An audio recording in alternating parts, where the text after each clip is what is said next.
అసలు నాకు అర్థం కాకుండా అడుగుతాను.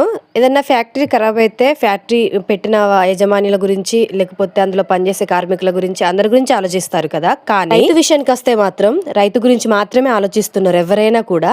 కానీ రైతుతో పాటు పనిచేసే రైతు కూలీలు కూడా ఉంటారు కదా! వారి గురించి ఎందుకు ఆలోచించరు? ఏ వీడియో చూస్తున్నా రైతు గురించే అంటారే తప్పితే, ఆ రైతుకే వెన్నుముక్కైన రైతు కూలీ గురించి ఎందుకు ఆలోచించరో నాకు అస్సలే అర్థం కాదు. ఒక్కసారి ఆలోచించండి.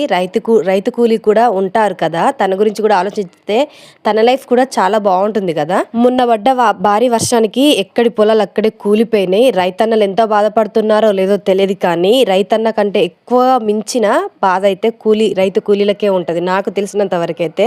ఎందుకంటే నేను కూడా ఒక రైతు కూలీనే కాబట్టి. రైతన్నకి సాయం చేయడానికి ప్రభుత్వాలు, ప్రజలు అదే మీరే ఉన్నారు కదండి. కానీ రైతు కూలీకి ఎవరు సాయం చేస్తారో చెప్పండి ఒకసారి. ఇక్కడ చూడు, ప్రభుత్వం రైతు గురించి ఆలోచిస్తుంది తప్పితే ఒక్క ఎకరం అరెకరం గుంట భూమి లేని రైతు కూలీలు కూడా ఉంటారు. ఒక్కసారి వాళ్ళ గురించి కూడా ఆలోచించాలి, ప్రభుత్వమైనా ప్రజలైనా కూడా. వీడియో అయితే ఇది మొన్నటిదండి, భారీ వర్షం పడ్డది కదా ఆ రోజుదన్నమాట. మా కడైతున్న వాగు మొత్తం పొంగిపోయి అక్కడ ఉన్న పొలాలు అయితే మొత్తం మునిగిపోయినాయి అసలు.